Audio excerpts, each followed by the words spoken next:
endless nights, whispers ascending.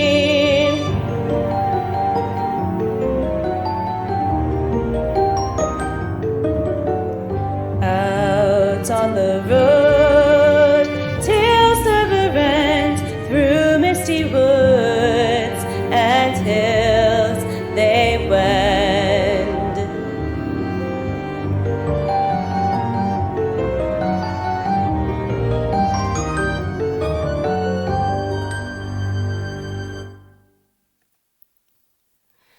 Good evening, everyone, and welcome back to Tales of Adventure. This week, we are quite lucky to be able to welcome David from Temporal Travels. He's joining us this week through audio, which is why you won't be able to see him on screen with us. But we are still very excited that he is here and he gets to bring a very awesome character into the library. So, welcome, David. Thank you. It's a pleasure to be here. Awesome. So, tell us a little bit about your character. I think he's pretty cool. Well, Soren Hammerby is a devotee of the goddess Shaylin, and Shaylin is the goddess of fertility, inebriation, and music. She is most often associated with the youth. However, if you're a true devotee of Shaylin, you realize that she is one that is a goddess of delight, and none is more delightful than being able to introduce a secret or a machination that takes place over a long period of time. Therefore, you're secretly delighting in the strings that you're pulling from behind the scenes. Soren, however, usually does this for goodness instead of evil. And so he wanders the lands trying to help wrong rights and generally being an interesting character encounter. I really enjoyed reading through his backstory, especially when we are talking about playing the long game. I think that's going to be a really fun character to bring to our story tonight.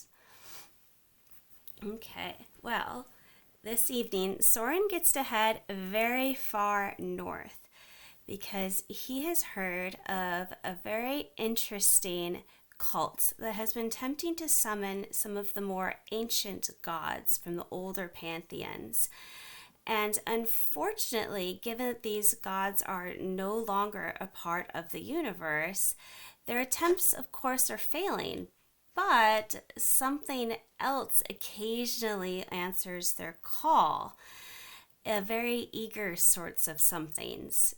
Now, of course, there's always your lesser devils and demons, but something occasionally a little more dangerous and treacherous does show up. And as a paladin, he is, of course, quite eager to try to keep these things at bay, these rather nasty creatures. And so, heading very far north to the frozen wastes and even beyond the Fangstrel Mountains, he has decided to try to track these creatures down. Now, he's going to definitely have to play the long game tonight because checking through these mountains for hidden cults or frozen monsters that can blend into these hills is going to be very, very treacherous. But he does have a little bit of lore to guide him, and of course, his patron deity. And he's heard of the lair of the Scalds. And these sorts of ice demons tend to burrow deep into ancient mines. So, anywhere that there used to be a mining community is a very good guess that there's going to be these types of creatures, especially anywhere that used to be very close to old temples. Sometimes mines and temples converge, especially here in these ancient mountains. So, if he's checking out any nearby villages, he may want to ask any of the local priests for help. What a magnificent land. May I ask if you were the artist for this? Why, yes. So, here in the frozen wastes, we often find all kinds of interesting things. Is there anything I can help you with in particular? What would be the nearest settlement that I perhaps could visit? and warm up these cold bones of mine. And so this particular trapper will direct you to the town of Ephra, suggesting that given it's the base of the mountains, you might be able to find supplies, directions, anything to keep you warm. He also suggests you go to the Heartrender Tavern, saying that their ale is the finest this side of the Fangsthrall Mountains. And off we go to Akba. Lead the way, trapper. And then they'll guide you. You notice that their sleigh is being pulled by these very large wolves. They seem almost similar to what common folk might call a husky, but they're closer to the size of a horse. But they do seem to get the job done. Are these your magnificent beasts, may I inquire? The trapper will suggest that they're quite common here, although the wild ones aren't something that you'd necessarily want to have cross your path. Quite like common wolves, they can get a bit snappish. Well, any advice that you can offer in regards to the care and feeding of such animals will be greatly appreciated. He laughs and just sort of says, well, you better get quite quickish about giving them their meats, see, because like most carnivores, they can get quite hungry. But if you earn their loyalty with time, they can be tamed. I've been told, much like those Tressum that you have down there in the warmer lands, they can become quite loyal creatures. But they are very particular about who they'll be loyal to. They prefer the good-hearted, see, they won't pick just anybody. They want to know that they're going to have a good master, brave and true, who'll stick by them, just like they're going to be sticking by you. That is good to know, however, I fear that I am something of a lone wolf myself. I may not stick around for much longer, but I would enjoy the company for as long as they're permitting me. He smiles and says, well, wolves know the way about that. After all, they may be pack animals, but nothing sticks around for long. I'm sure if you're so lucky to earn the loyalty of one, it would understand if it's time for you to move on.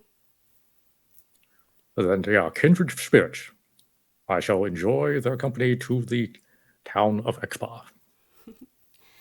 And so you travel, sharing lore from each of your lands.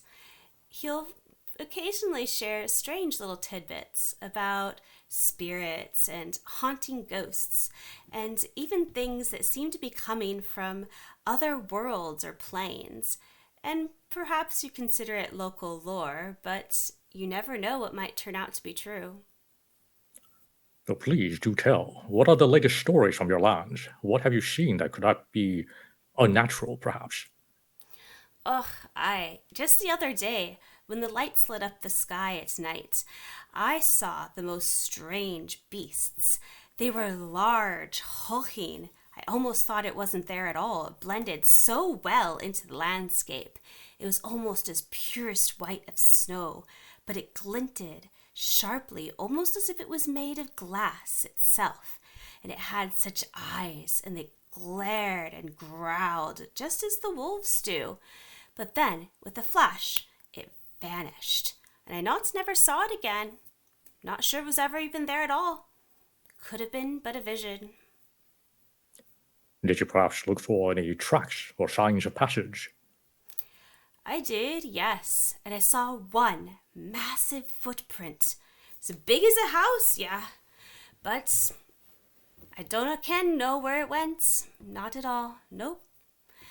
And no other tracks I saw except for the one. If it had a massive stride that big, I definitely would not want to go tracking that wee beastie. Nope, not at all. Aye, but surely that something that big would leave signs of clear passage. Perhaps it was just me in tracking this person down to its lair. Oh, yes, I would have expected trees knocked down, boulders thrown away, but this time of year, in broad summer, when all the trees are pretty bare and things are quite dry here on the tundra, I'm afraid that there wasn't much for it to go knocking down. Although I suppose if I had followed it up into the Fangsthrall, it would have knocked all sorts of things over.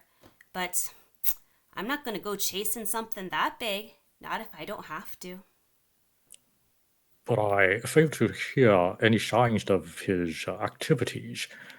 Has it been stealing livestock, killing townspeople? What exactly has it been doing? Oh, you'd have to ask down in the village. I'm only passing through, see? I bring and trap the furs, and then I move on my way, following the glaciers up to the northern peninsulas. From there, they sell the furs wherever the rivers take them. But if you want local lore like that, you should stop by into Ephra. We're almost there, see? And he points it out to you. Indeed, then to the tavern we shall go. And indeed, you do. And there at the Heartraver Tavern, you notice that it's quite empty for this time of year. Although during summer, it is fair to say that most of the locals are out hunting or trapping, taking advantage of the summer sun before the polar night set in, when most of the days are more darkness than light. Nevertheless, it is quite empty here. Only the bartender and his assistant here really to keep company, barring a few ancient locals that really can't be out and about, even during the daytime. Is there any conversation in the tavern? It's pretty quiet, although there are two folks whispering in the corner. Do I get the sense that the tavern is becoming deserted? It is a town that is being abandoned. The tavern certainly is more abandoned than it ought to be. As for the village, you may need to investigate further. Then I shall address the bartender. Oh, barkeep, a moment, if you please. And she walks over to you. She introduces herself as Ada and asks if there's anything she get for you. She mentions that there's a hearty soup on the stove at the moment and that their ale is famous in the region. Then, of course, a bowl of your finest soup and one of your ales. She brings both over and asks for 1 silver in exchange. I shall tip her a silver plus 2 more for information. She thanks you kindly and asks if there's anything she can do to assist you. Perhaps you're looking for supplies or need directions somewhere?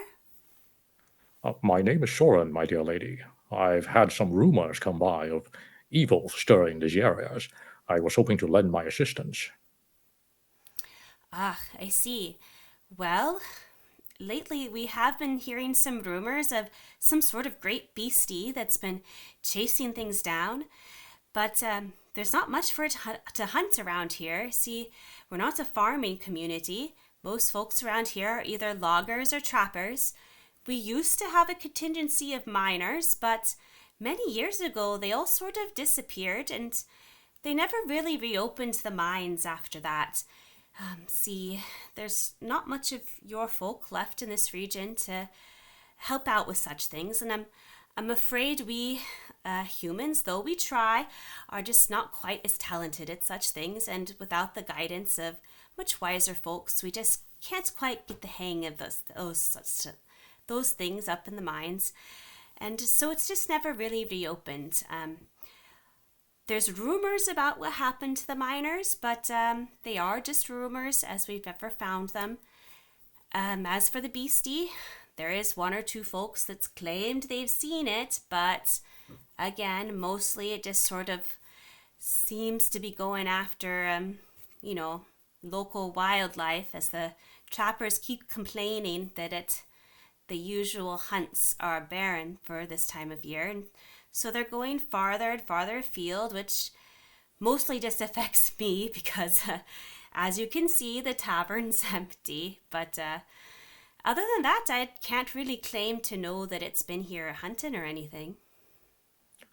I see. So this creature that you mentioned has not attacked any townsfolk that you know of, or any livestock. No, I'm afraid we don't have any livestock to speak of, and as for townsfolk, the only ones that I can really claim have been attacked are those miners that went missing a few years ago. I mean, I suppose the beastie could have taken them. I've heard crazier theories, but and no, I can't really say it has. Then what of these rumors, then? Any tale is none too outrageous. I shall take any information that you can offer at this time. And so she settles down with you to tell quite the story. Well, so it was about 3, maybe 4 winters ago. And there were about 10 miners who had gone off into the Fang's Thrall. Now, normally they don't do this time of year, but times were desperate and they were wanting to check on the mines because there had been a wee earthquake about that time and they just wanted to make sure that the entrance was still open and accessible. So they went up, but that night the lights had colored the polar night sky. And they say, the locals, that when that thing that starts to happen, that's when the spirits walk the earth. Now, I've never seen the spirits myself, but I've heard their cries in the nights. So that night, they were particularly talkative, let's say. And, well, when the miners didn't come back, folks be saying that the miners were taken by the spirits for angering them and walking upon their land during the colored nights. So that's a theory. Of course, with the earthquakes, they could always just be trapped inside the mines, but nobody really knows because we haven't found the bodies. We definitely know it wasn't the wolves because we haven't found any signs of attack or missing clothing or bodies. Other than that, nobody really knows what happened.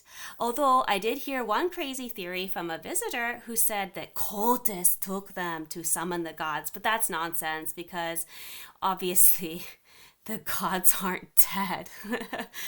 I don't know what he was talking about. Well, of course not. But what of these cultists, then? Have you seen any of the strangers coming through town? Well, actually, now that you mention it, there was one strange fellow about no, it was about 5 winters ago. He had, it was a strange, really dark robe. Blue, no black. No, it was blue. Okay, yes, it was blue. I remember because nobody wears blue around here. If you want to blend in, it's got to be a light color. Obviously, it's the tundra. But he was wearing these dark colors and I remember thinking it was so strange because he had a scar on one face, but he didn't seem to mind about it. In fact, it was almost like he wanted folks to see, like it was some sort of mark of pride or something. And he had tattoos all up his arm. Oh, and they were also blue. I thought that was interesting. You don't see the kind of woad coloring anymore. Everybody's all about the black.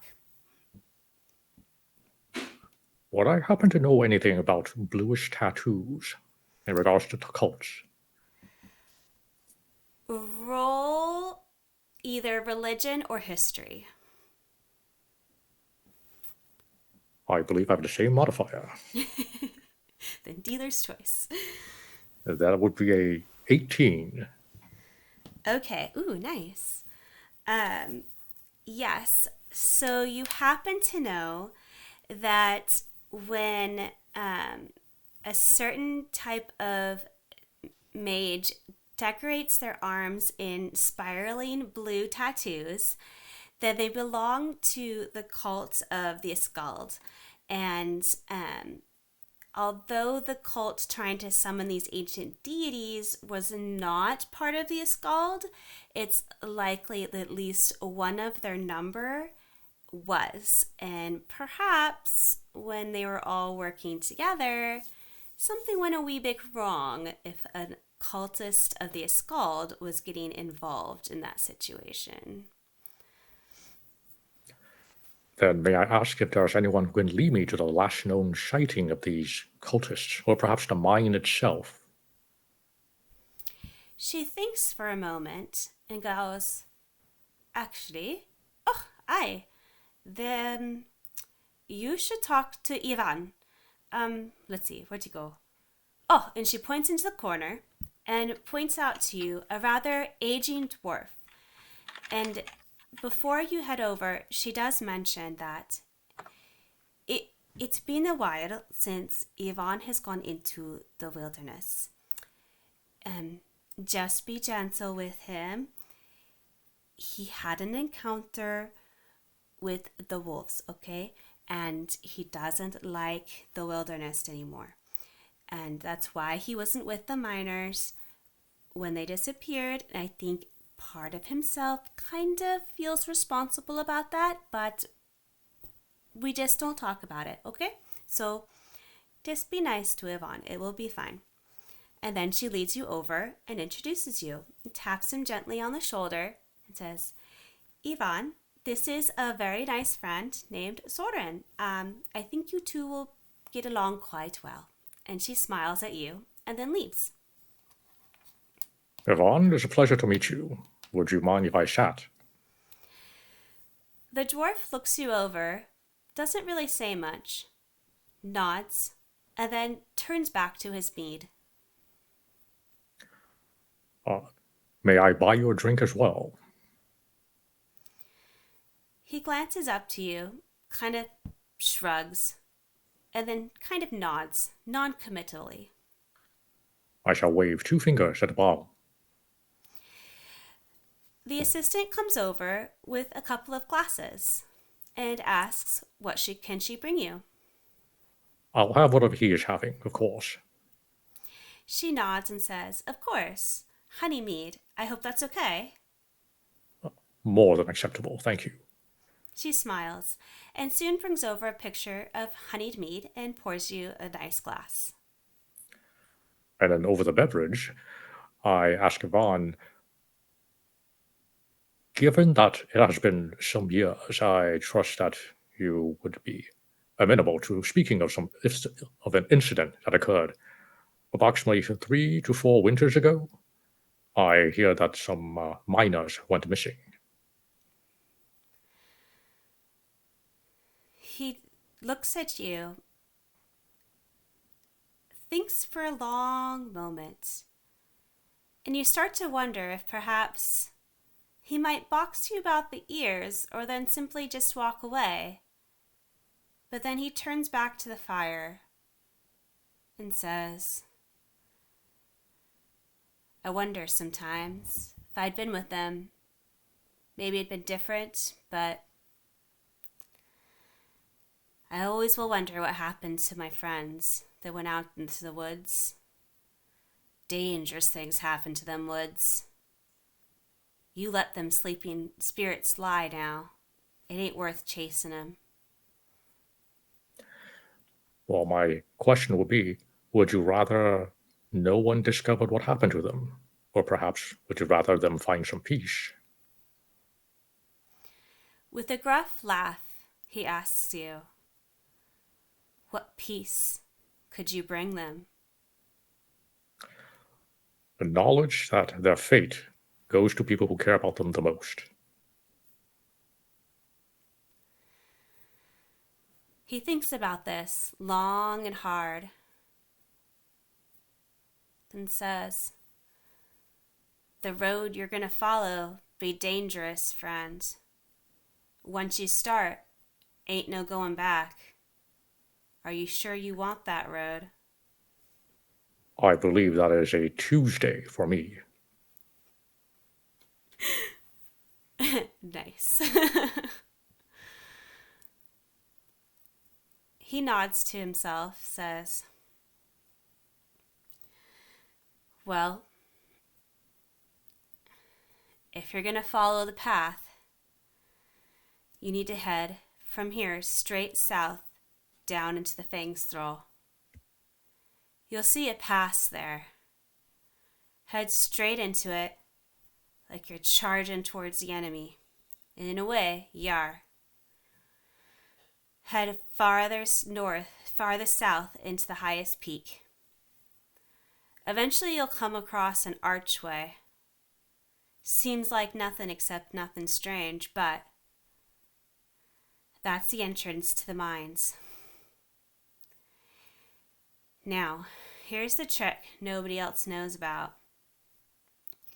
You gotta know how to transform it. It's like a secret passage, see?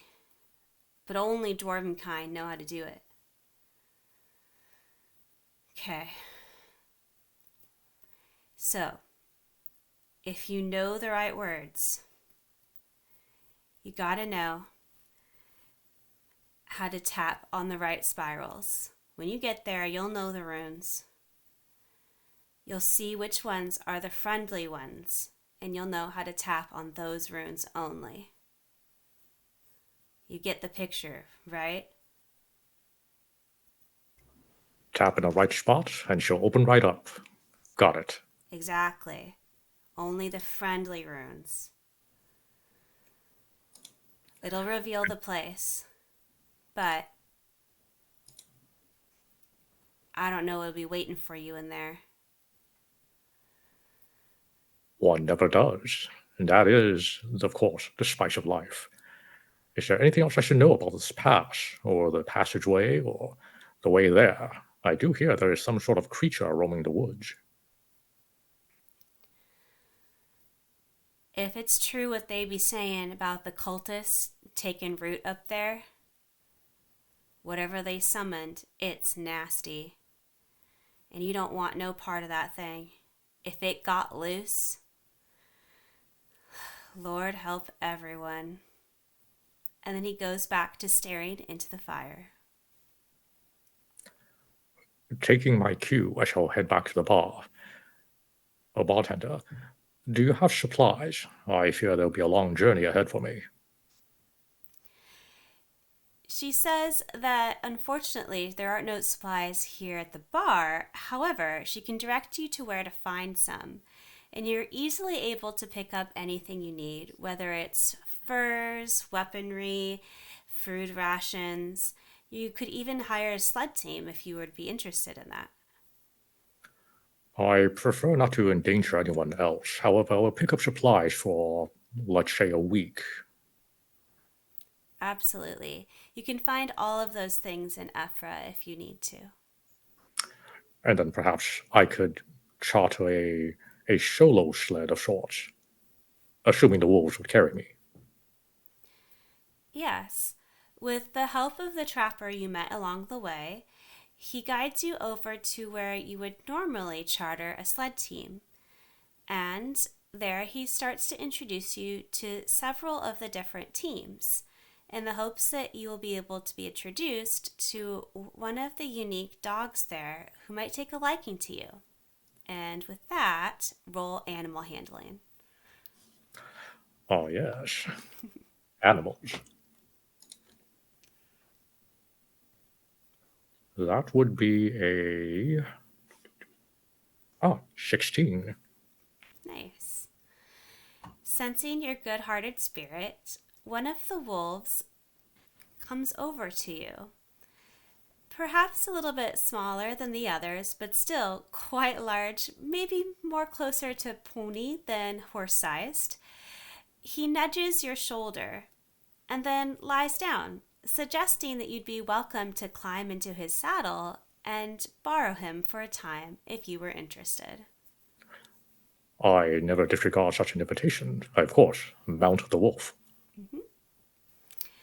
And with that, you're welcome to head deep into the Fangsthrall Mountains. To the south we go. Indeed.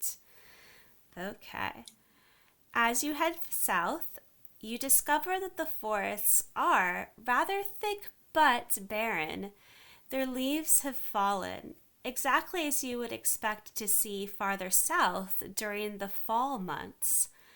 Here it seems to occur instead during the summer, almost as if the heat of these summer days have tricked the trees into thinking now is the time to shed their leaves. Nevertheless, the ground is still quite thick with snow, and the going is a bit slow, but you're able to find your way to the required pass a bit sooner than you first expected, given how much supplies you were prepared to need for a rather lengthy journey. This appears strangely close to town. I look for the highest peak on the horizon. You see that it is slightly southeast of you. It's quite rocky, craggy, and you realize it's going to be a difficult climb. But you also know that you may not need to go all the way to the top, just that the mine is somewhere along the cliff face. I shall scratch the wolf behind his ears and casually look about. Does it appear that I am being pursued or tracked in any way? At the moment, the forest is silent. Perhaps a little too silent, but you don't hear anything crunching through the snow after you. But of course. Let us proceed. And with that, you continue on towards the mountains. A couple of days later, you do encounter that archway. It looks almost like an ancient dwelling if it were missing the rest of the facade. It's strong, sturdy, with great tall stone pillars. The rest is very much like a peaked roof, carved and decorative. However, it's missing the other stone walls.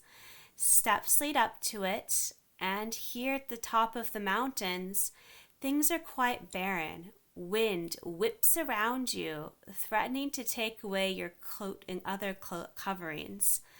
The wolf almost ducks down, kneeling next to you to try to provide some warmth.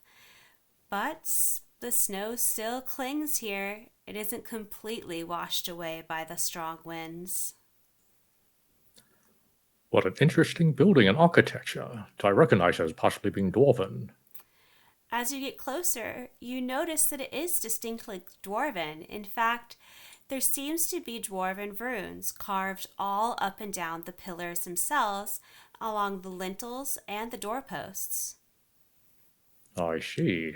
I begin to read the runes, looking for the friendly ones. Indeed. And as you read the writings, you realize that they're describing almost a side of poetry. Not only do you see runes describing war and peace and the names of perhaps miners that have built this particular structure, but you're also seeing words regarding friendship and kindness and many of the different attributes valued in the dwarven clans. Not only that, but things valued by many of the deities that are often worshipped by miners and the dwarves themselves. I shall begin by touching the friendship rune. Perhaps there is some sort of effect. You notice that it's glowing brightly, that as soon as you have touched it, it lights up, and that there's a sense of the arcane about it. I shall continue to do so with all the other friendly runes. Indeed. And as soon as you have done so, you feel the sense of illusion being lifted, and almost immediately, everything around you changes. And instead, you're seeing the entrance to a deep cavern. The steps are still there, the wind still whips around you, but instead, you are standing at the entrance to a mine. However, it's not the mine that you expected. Rubble and crumbling up rocks are standing all around you, almost completely blocking the entrance. Those runes are now carved onto those rocks piled about you instead of part of the lintel and doorposts. And although you can see that this mine goes deep into the mountainside, the steps are crumbling, almost decayed. There's an air of abandonment here, but not just abandonment, almost as if something has significantly damaged this whole area.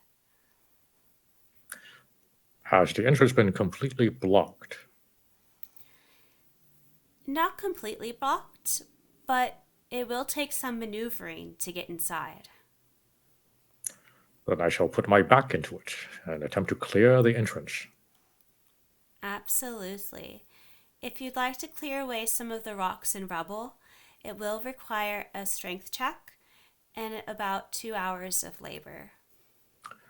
Then I shall begin to do so with a strength check of 7. Oh, ouch. Okay. You are able to move the rocks away.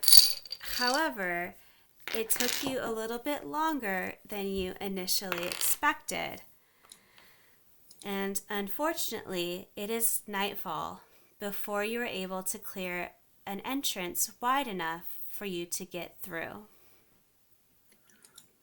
Well, boy, I suppose we should camp for the night. Perhaps we should do this in the morning after I've had a long rest. Absolutely. And if you were to build a camp here, the wolf would curl up beside you, showing its loyalty and willingness to stand guard while you take your long rest. I shall do so and relieve her, let's say around midnight. All right. For the most part, the night is rather, nothing much happens. You don't really see anything mysterious, although at one point you thought you saw a lumbering shape out in the dark. However, when you look again, it's disappeared, and perhaps it was just the shadows playing tricks upon you. The wolf did nudge you awake at one point, but you never saw whatever reason might have prompted that to happen. And the wind howled and tore at you, but that was not unusual or unexpected either. For a while, you thought you heard wild wolves howling in the night, but if they're out there in the Fang's Throw Mountains, they certainly didn't come this way, either fooled by the illusion or busy hunting other more interesting prey tonight. For the most part, you've been able to rest safely. However, there is a sense of foreboding now that you're here at the entrance, almost as if danger is lurking around the bend. It just hasn't come for you yet. I'm always a little bit hesitation whenever I delve into a new hole. I shall release the wolf. Boy, you are free to return whenever you wish. I fear this is no place for an animal such as yourself. He nuzzles your shoulder and then turns and lopes off into the woods. I shall continue to clear a passage and work my way in. And now that it's morning and with a nice long rest, you're able to do so quite easily and are able to get inside this entrance to the mine. And inside, you find that it's quite ruinous. Here, it's dark and dank, and it's almost as if ice has started to grow to cover everything. Just like at the entrance, rubble and other ruins have come to crumble and clog the floors of the various passageways. You would have expected a mine to be rather well cared for, given that the dwarves were here and in charge of it, and they're rather meticulous about such things, but here it's fallen into great disrepair, more than what you would expect for about 4 to 5 years of abandonment. It's almost as if something has ransacked this whole area. I shall continue carefully, relying on my dark vision for any traps or natural hazards. Absolutely. And as you move forward, you do spy the occasional trap. However, it's been disarmed already. You spot at least one snare, as well as a tripwire, and what might have once been something that was supposed to throw daggers, but wasn't assembled very well. And perhaps you chuckle at it given its poor assembly. They were obviously not taking their time.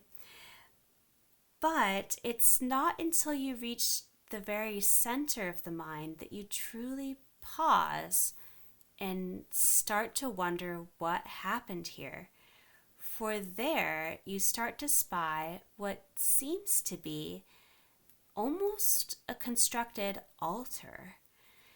Here, there's been a big slab placed in the middle of a natural chamber, but ice has grown up all around it, making it truly flat and rather crystalline smooth. But whatever was done here, you can't quite tell, but the aura of magic, it remains, even after all of these years. And there's a taint of darkness in the air that almost raises the hairs on the back of your arms and neck. I'll take a moment to absorb the ambiance and take a whiff of the air. What exactly is tainted about the place? You get the sense that someone has been casting a very dark ritual. Not quite the summoning that you were expecting, but almost as if they have been trying to do something a bit nastier. Maybe almost evil. And your instincts are being placed on edge. But whatever they used to perform the ritual, either they took it with them, didn't need much of anything, or over the past few years, it's been significantly decayed. And unfortunately, you can't tell very much just by looking of what it was they used to create whatever ritual that it was. However, that aura of powerful magic, it's still there and it's hovering about that makeshift altar. Just out of curiosity, were the traps organized in such a way to keep people out or to keep something in? They seem to be directed more at the entrance, as if they wanted to keep something out. Then perhaps I can do something to stop whatever this is. I shall carefully approach the altar. This place may still be inhabited. And that sense of magic is growing. But you don't hear much of anything. There's a drip of water, the occasional drop of rubble, as if the mine is still settling from whatever happened here years ago.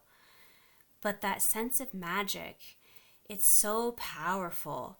Whatever summoning happened here, it brought something huge back. Definitely not divine, but big. Then I shall grab onto my weapon and my protection. I shall stand ready and approach the altar even closer. Mm-hmm. And as you get very close, you start to notice a swirling pattern to the ice. It's almost as if the ice itself has deep blue veins that have grown in the swirling patterns that you've learned to recognize as belonging to the cult of Iskald. Why that would belong in ice is unclear, but they're not natural. Would these designs be a part of a spell, perhaps to contain something? Given the power of the magical aura and its particular taint, you feel it's almost as if this is the direct result of not containment, but release. As if they were trying to bring something back and make sure it came back whole, healthy, and strong. Then I shall take a pebble from the ground somewhere and roll it towards the altar.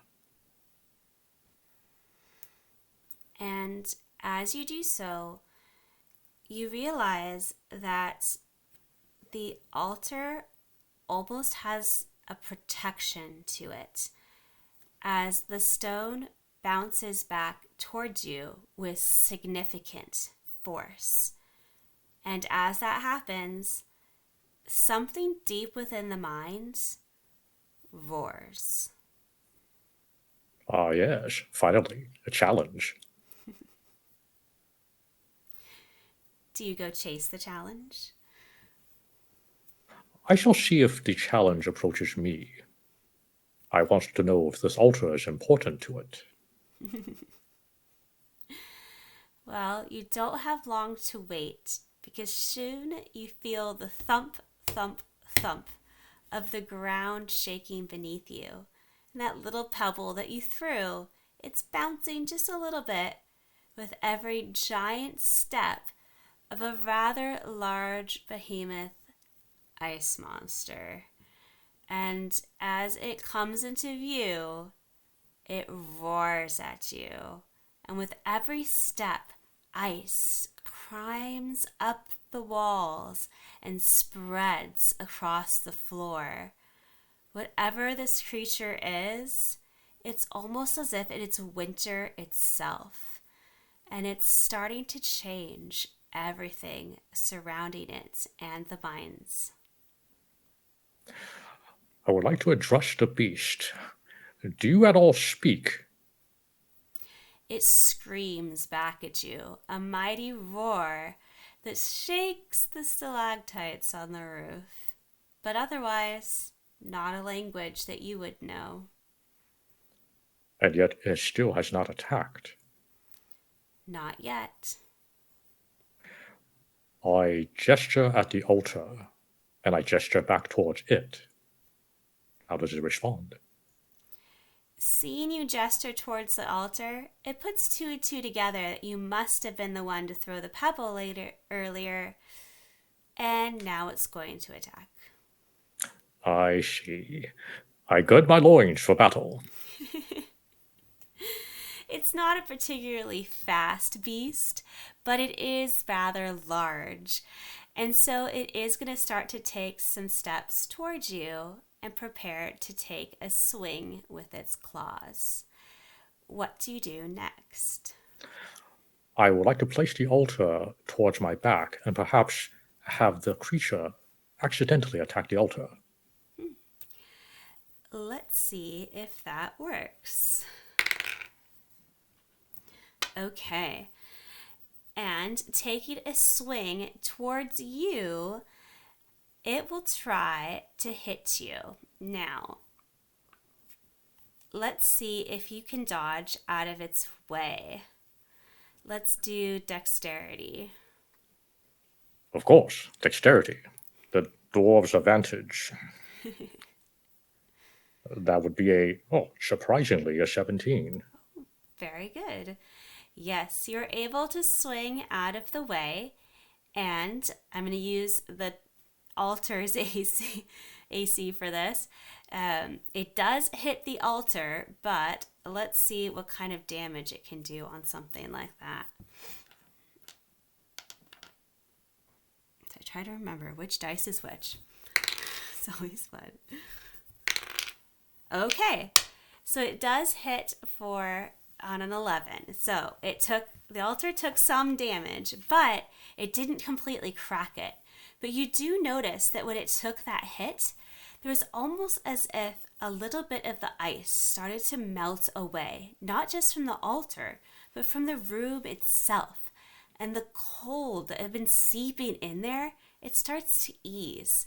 Not quite to the summer's day that perhaps you are used to from the south, but it's starting to ease back into the typical summer day of the frozen wastes. And the creature stumbles back when it hit the altar, almost as if you dealt the blow towards it. Aha! I have discovered its weakness. I shall keep the altar between myself and the beast and attempt to destroy it with my warhammer. All right. And with that, it is your turn to attack. Then I shall attack the altar. Okay. Rolling a mighty, and I turn to my attack action, a mighty 11. Oh, okay. So we just miss, but he's noticed that you're trying to hit that altar, and you've cracked the ice just a little bit. Not enough to do damage, but definitely enough that he's feeling the strain of having someone repeatedly, him too, go after that altar. And it's going to be affecting him over time. Anything else you'd like to do? I will keep pounding away at it until I get results. That is a good plan. Okay. In pain and starting to become confused, he will attempt to go after you, but thinking that this is the easiest way to do it, he's going to try to reach over the altar itself. Okay. Now, his reach may seem strong and rather far. He's got some pretty long arms here, but it's all going to depend on whether or not you can dodge out of the way. So roll dexterity one more time. Of course. The door's forte with a mighty 12. Okay. Uh, Tell me which way you would try to dodge. I tend to dodge to my right. Okay. Um, let's see. All right.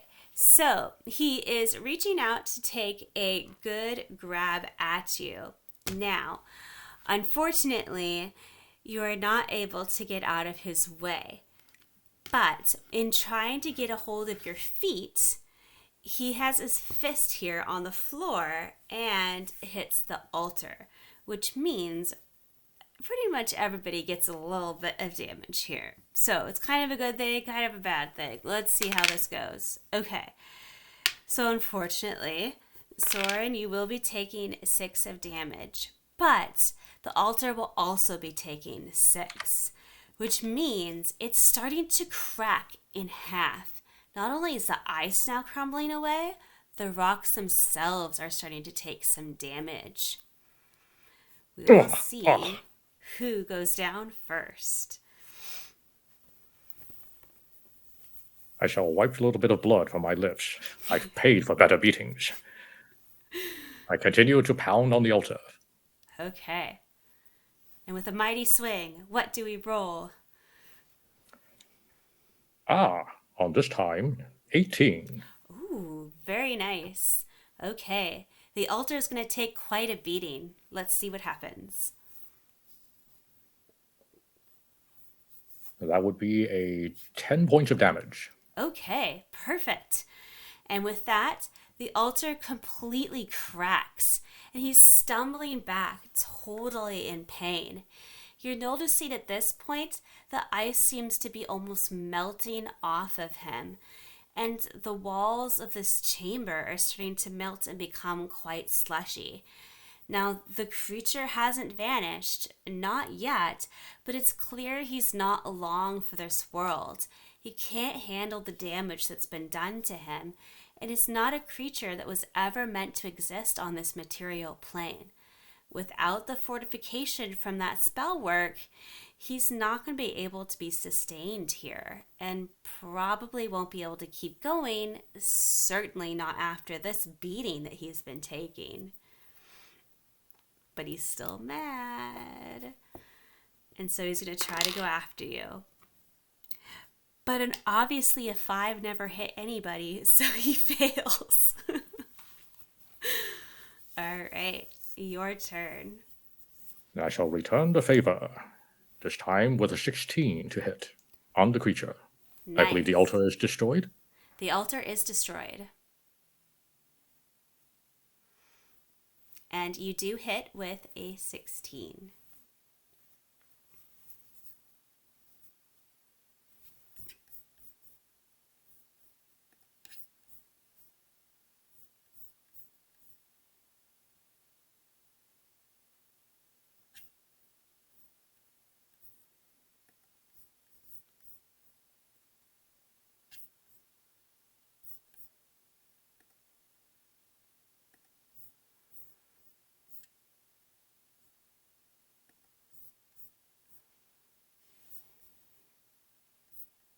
Testing 1, 2.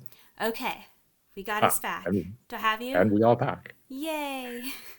Sorry about that. I told you No. Zoom likes to kick me out. Oh, but of course, I'm quite used to women kicking me out. That'll be for Oh, snap. 6 points of damage. Okay, excellent. He's not quite down yet, but you can tell that he's hurting.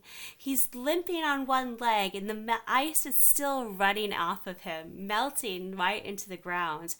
And all around you, you see ice and sludge, causing quite a bit of a slippery terrain. And so you might need to be careful as you're navigating to chase him down, because it does seem as if he'd rather retreat than continue to fight. However, animals that are cornered can be quite nasty, so let's see what happens next. He rolls another 5, so apparently nothing. That's okay. I shall endeavor to pursue. Yes, backing down the cave. How do you pursue him? With vigor. If I am within range, I hit AC 17. Oh, nice. Okay, definitely hits. Max damage this time. 11 points. And with that, you're able to deal him a mighty blow. Tell me, how does this creature die? As he's cornered, he turns around and stares at me. And as he reaches out to attempt to grab me with one claw, I step on the claw, leap into the air, and bring my warhammer upon his skull. Nice. And having done this, you notice that his whole structure crumbles into shards of ice, scattering around you, and you land nimbly on your feet, your warhammer held in the perfect position. That's what I call being ridden hard and put away wet.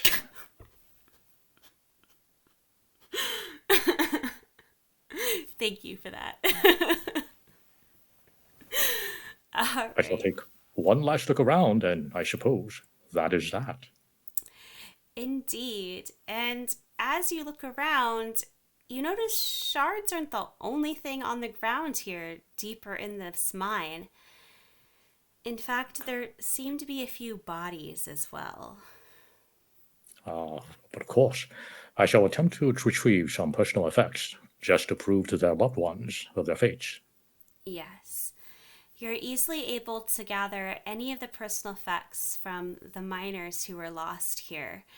You may find tools that were unique to them, a few scattered garments. It has been a while, so things have decayed for a while, but you occasionally find a personal memento like a piece of jewelry, a band, a belt buckle, and in one case, a dagger that looks like it was engraved with a clan name upon it.